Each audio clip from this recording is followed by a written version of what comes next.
Welcome. Here we are again for another segment of our show, Truth in Politics. And we're going to have a great show for you tonight where we're talking about the whys of politics. The last session, we talked about what politics was and everything. Now we're going to talk about the whys. Sooner or later, we're going to hit the whos, but now it's about the whys. We're going to let our panel introduce themselves, and then we have a very special guest. So we're going to let her introduce herself. Ms. Bree, go ahead. Let the people know who you are again. My name is Bree Andrews, and I'm the Director of Diversity and Inclusion for the Allen County Young Democrats. And my name is Sean Johnson. I am the Executive Director for Indiana Young Dems. All right. And our special guest is... Councilwoman Michelle Chambers, City of Fort Wayne, at large. Thank you. Thank you. Welcome back. You've been here before. We're glad to have you back again. Now, we're going to get right into the questions. And I'm just going to put them out there, and you guys can answer them whichever way you feel and how getting where you can get in. The first question is, why is politics so important? Or why is it made to seem so important? It's a good question. Politics is important because it gives you a certain level of protection when it comes to the legal system, when it comes to the election process. It just gives that balance and that worldly feel to the world that we actually live in. That would be my answer. So I would say, why isn't politics important? Politics helps the nation, the world go around locally, at the state level, and at the federal level. Without politics, a formally organized society, you potentially have chaos. We have evolved as a society, we have evolved as a nation. It is a organized way for representation for all people.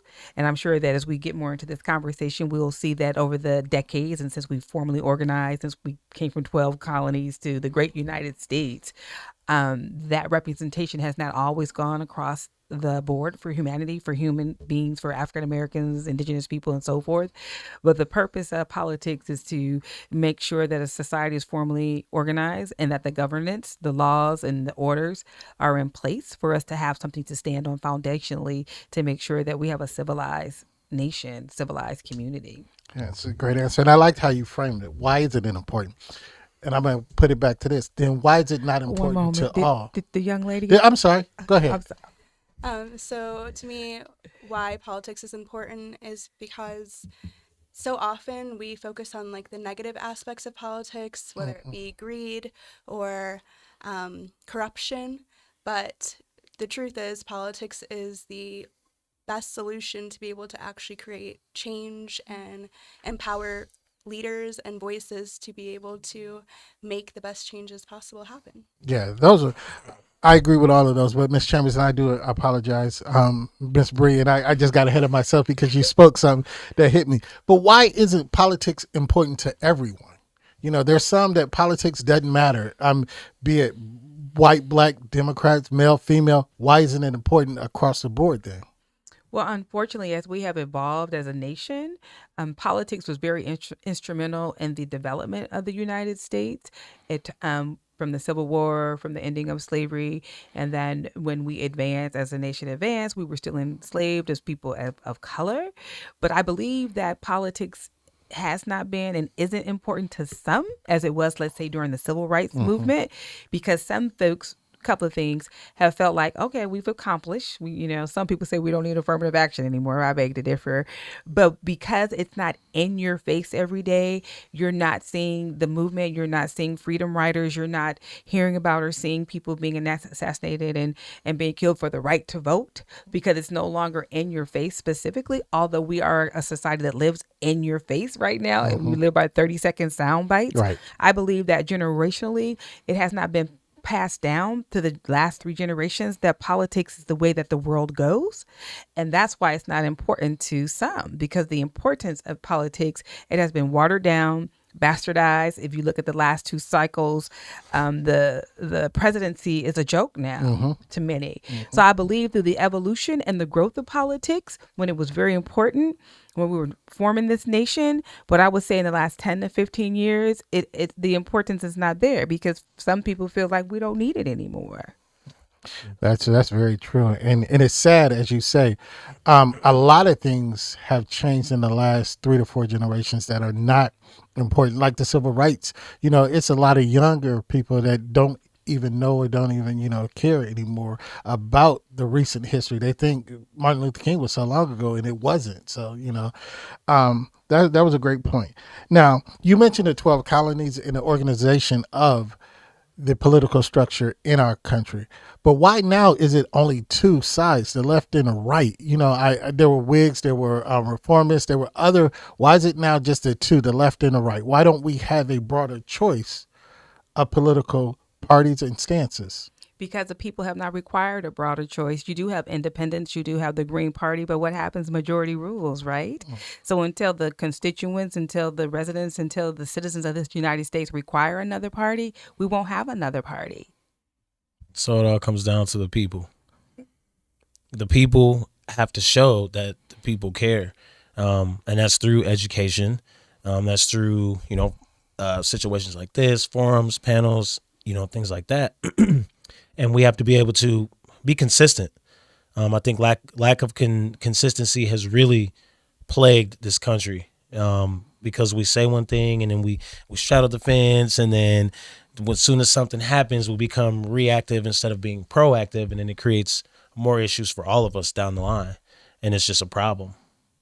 Miss Bree, did you have something to add to that? The educating aspect is going to be vital because, like I said, with politics, that's the way that you figure out your rights and how to advocate for yourself, but also politics is how you can classify what it is that you truly believe in and support.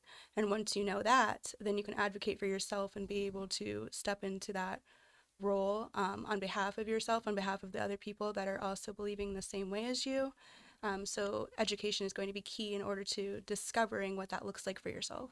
Yeah, and we know what the left and the right are. They have titles. There's Democrats and there's the Republicans, and the majority of Black people are vote Democratic. I mean, that's been numbers that's been spread on since I guess since about the civil rights LBJ time and things. That's when they changed it. But why is it that when Black people are considered Republicans or they declare Republicans, the community see them as sellouts? Because of how the Republican Party is being portrayed right now in society, and the way it's been going on for the past, I don't know how many election cycles. I don't know how many election cycles. It's Two. enough, and it gets categorized, and it's unfortunate, but at the same time, it's not my party, so I mind my business. Right. But I mean, I would say that that's been the biggest factor in why that's going on. How they represent themselves a lot of the times, what they believe in. And Democrats, as we know, are typically more inclusive, and Republicans have a tendency to be very focused on certain things and a little bit more closed off to that inclusion and that openness.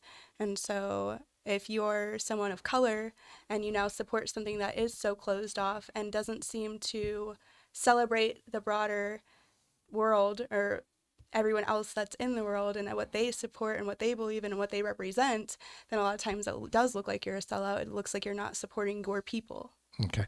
Now, I'm personally not a Democrat or a Republican. I vote common sense wise, and I'm not being smart or trying to be funny. I vote for who I can hear, who's saying the right things that would benefit me either way. Mm-hmm.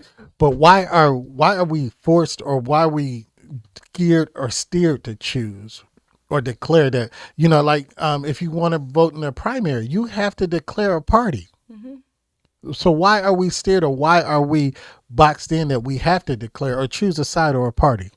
Well, if you don't have legislators that are representative of the entire community that they're representing, in Indiana, the primary, you have to vote your party. However, in the general, you can vote across, you don't have to vote straight party ticket.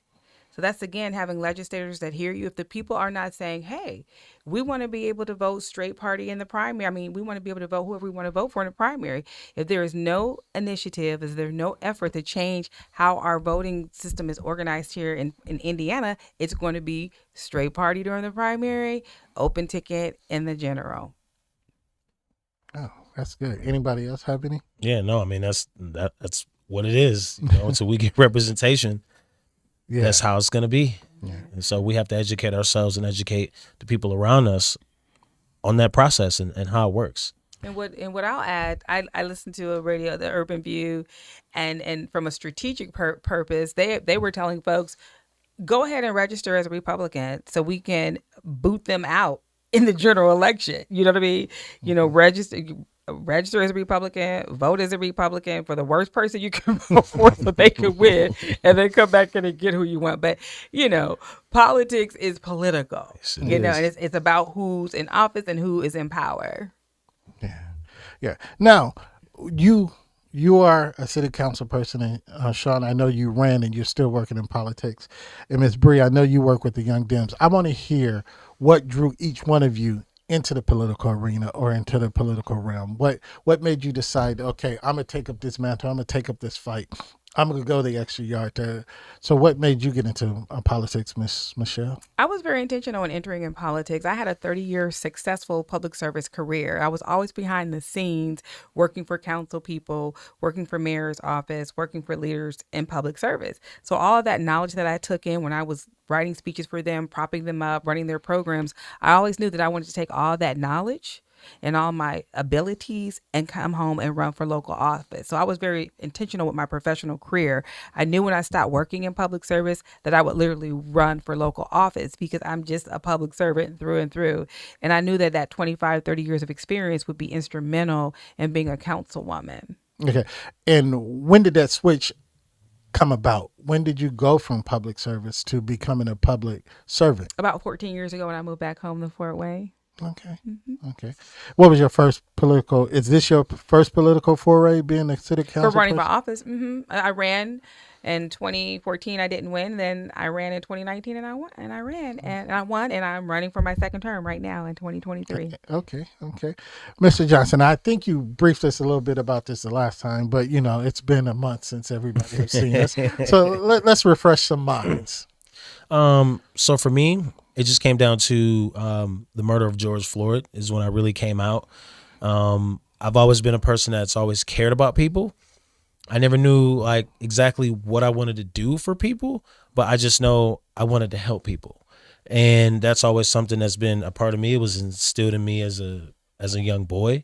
And I got active. And like I said before, I had a councilwoman at the time and Sheila Curry Campbell that just plucked me out. Like it was God. It could have been anybody out there, but God led her to come pluck me out. And so, I always got her right here. And I stuck to the guns and I just continue to work because I want a better future. And what are your aspirations or what are your intentions? As Ms. Chambers said, there has to be intentions. What are your intentions beyond this? I definitely want to represent the people at a higher level. I want to have that level of influence to be able to get the growth. I love that word. I just see so many opportunities for people of color and people in general to just have better and do better. And it simply starts with a different form of representation. Yeah. So I'm going to keep fighting. And Ms. Bree? I joined the Young Dems and really this political journey because it's always important to me that leaders of color are in positions where they're able to fight for equal rights, diversity-focused rights, and being a key part of that education process with critical race theory. That's something that's always been very important to me. And my intentions grow far beyond that. Like with the Young Dems, I want to be a key player in creating curriculums for critical race theory education and being able to share those education curriculums to different organizations that they then implement those and really prepare young voices, young people of color to step into roles of leadership, step into roles of joining boards, and just being a voice for the youth. Yeah. And she's already a key player. I know you said you want to be. She's already a key player. So I just want to put that out there. And you stated a lot about the educations. Now, do you have any aspirations of actually entering into the political realm of running for maybe an office? I don't know yet. You don't know yet? Yeah. I It's always think hope. it will come as I continue to grow in this journey, as I continue to learn and educate myself more, and the more connections that I make through Young Dems, it very well could be a possibility or a door that opens for me. I'll just let God and Sean help direct me. Yes. Now, there's a word that all of you used, and I want to ask, why isn't it prominent in Indiana? Representation for us, for Black people. Why is our representation not as strong or not as prevalent or not as visible as some say we should be? It's been, and we know Indiana by definition is a red, a left state, but why do we have so much trouble having representation in a political arena in Indiana? We struggle to have faith in the system and in politics as a whole to even represent us at all. So because we struggle to have that faith in it, we struggle to be a part of it as well. Yeah, it's a major trust issues, major education issues, and just overall just fit the feeling of like defeat. You know, every time something happens or every time we see, you know, a young Black male or a Black woman get murdered on TV or murder somewhere, like we you know, we tend to lose hope because we're like, here we go again. And then, you know, we see the lack of accountability. And these are the ones who we've elected. So in our eyes, you know, you guys are allowing this to go on. No matter what we do, who we vote for, we're gonna get the short end of the stick regardless. And I think that plays a huge role.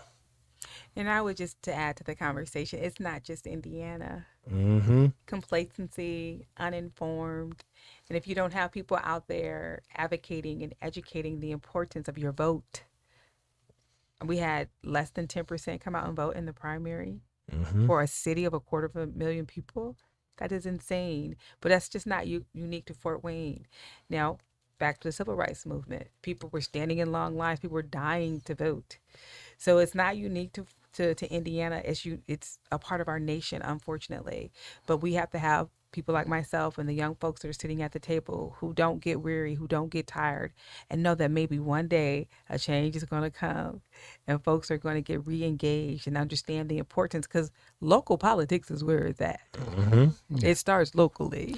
Yeah, and all that you say, and it is true, but many of us in our community think that, especially the southeast side of town, and we're going to speak locally, but I know it's globally. But let's look at here. We don't see politicians in our neighborhood until election season time or anything. Not true. I'm not disagreeing. Just let me. Well, I'm gonna let you go ahead and speak. Go ahead and speak. No, I respect you as the host, Uh-huh. but as a woman, an African American woman, councilwoman at large, Uh-huh. I know what Councilwoman Sharon Tucker and I and Councilman Glenn Hines do for our community. There is so much dirt turning Southeast right now. There is so many resources being directed to Southeast right now. It really gets my high when people say there's nothing happening Southeast. That is not true. That is not true whatsoever. We fight. We have been fighting for 4 years for Southeast. Councilman Glenn Hines could not get nothing done because he had 2 votes. We got 4. We have learned how to get things done. And we had not had an affordable housing development in 50 years. We have an African American male building market rate housing right on Hessen Castle. Do you think that happened because he just showed up?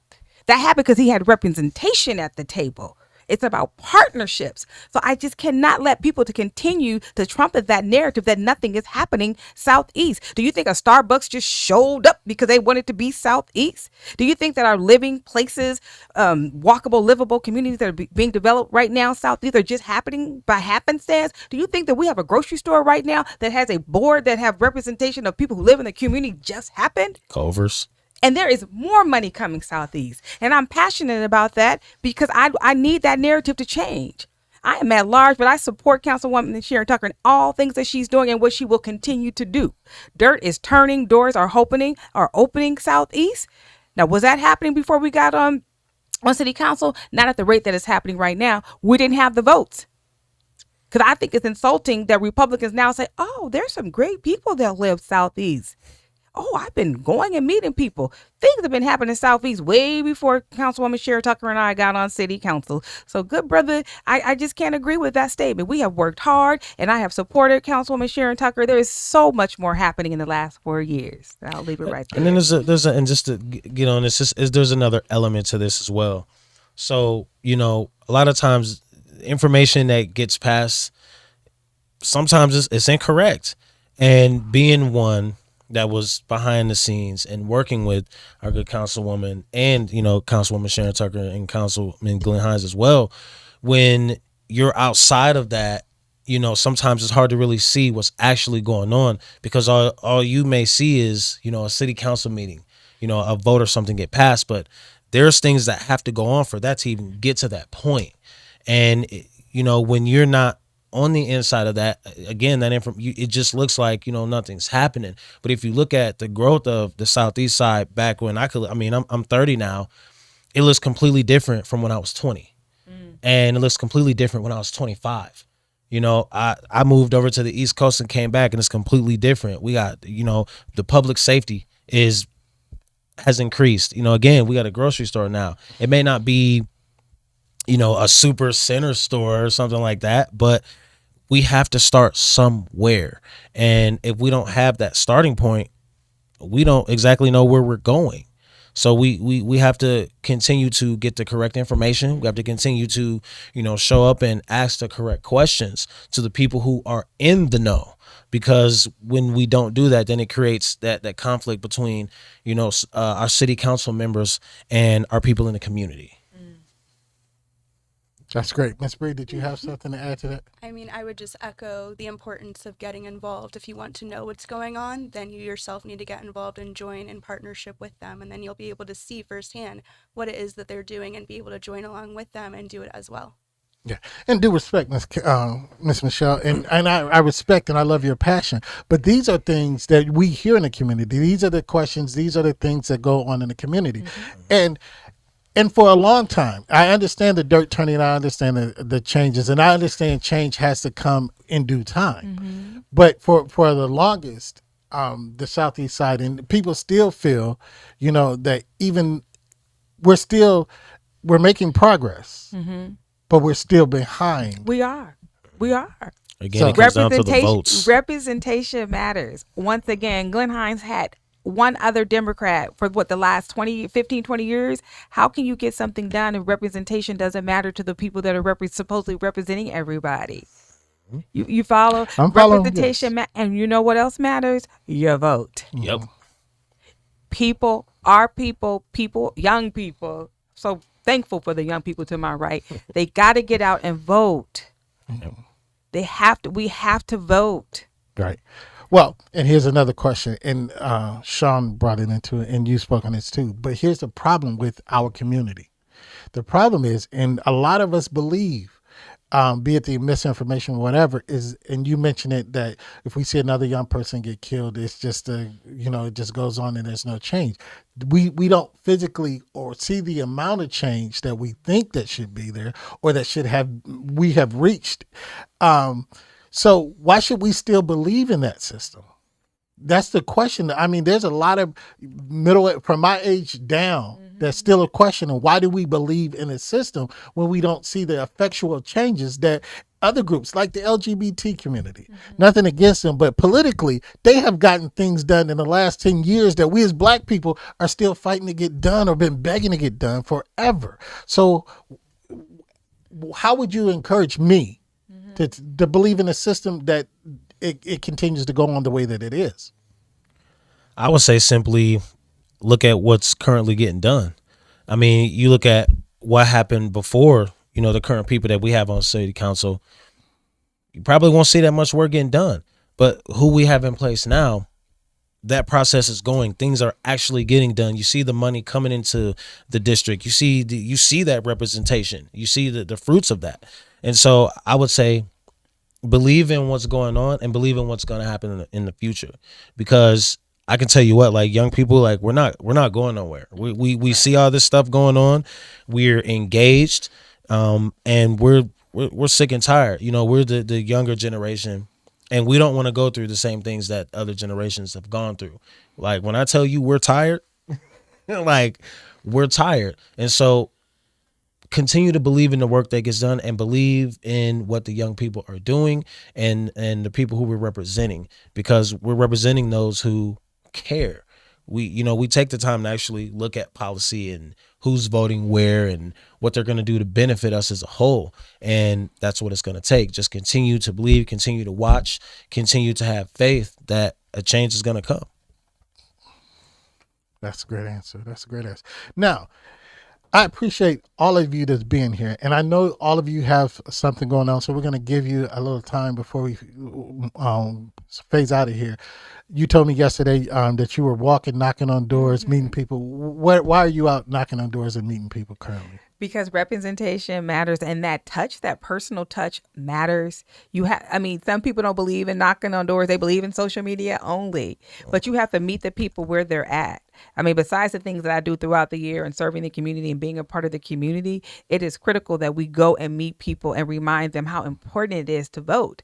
This will be my second term that I'm running for, and every single vote matters. I'm the incumbent, and I don't take that for granted. So it's critical that I am educating and meeting people at their doors, letting them know what I'm doing and asking personally for their vote.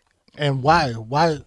I'm going to give you a chance. Tell the public, why should we vote and support Councilwoman Michelle Chambers? Oh, okay. People should vote for me, Councilwoman Michelle Chambers, at large, because I'm a proven leader. I have proven that I have been an asset to this city, bringing in affordable housing legislation, bringing in pay for our public servants, supporting raises for our public service, our police and our fire, making sure that representation matters. I have been able to create legislation for the last 4 years that will be here even when I'm dead and gone, from the arts to public safety to housing, and making sure that we have representation of all on all of our boards and commissions. Of the 21 appointments that City Council is responsible for, since I've been on City Council, I have had 11 people placed in those boards and commissions, both Republican and Democrat.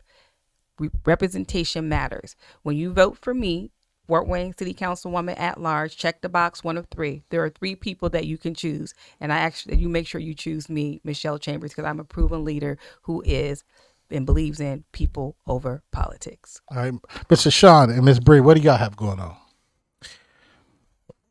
Individually or together? Young Dems, everything. Well, we have a lot of moving parts going on right now. I guess this will be the first time I actually publicly say it. So I will be stepping out of presidency of the Allen County Young Dems. I'll be stepping out of presidency and as the third district president, and I will be passing that off to Sarah Beckner. She will be taking over as president for Allen County, and then Scotty Thornsberry, who runs the Huntington County chapter, will be taking over as the district chair, and I will be the executive director for the Indiana Young Dems. So I'll be working with the state. My goal is to continue to build that platform for young people to feel comfortable in these spaces, and the things that we have going on. It's a lot, but it's fun stuff. We got our convention coming. We had our state convention, which was pretty good, and we're just continuing to do the work.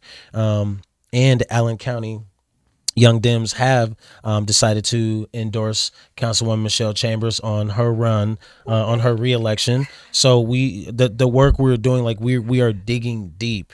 We are working hard for the people who work hard for us. If you don't show up and help out young people, you don't want to coordinate and do things like that, then hey, that's fine. But we're going to continue as young people to support those who show up and help us out. And that's what we're doing. And so, yeah, I'll pass it off to Bree. Yes, as Sean stated, we have a lot of things going on. We actually just finished a block party that was really focused on promoting an end to racism within the school system, and that was really just bringing awareness to the community as far as what's really going on in our schools and that was very successful. We had the state convention, and this weekend we have our Allen County not Allen County, our Young Domes of America convention in Vegas, and that will be a time where we are really able to join training classes and equip ourselves with the best leadership and knowledge to really step into those positions.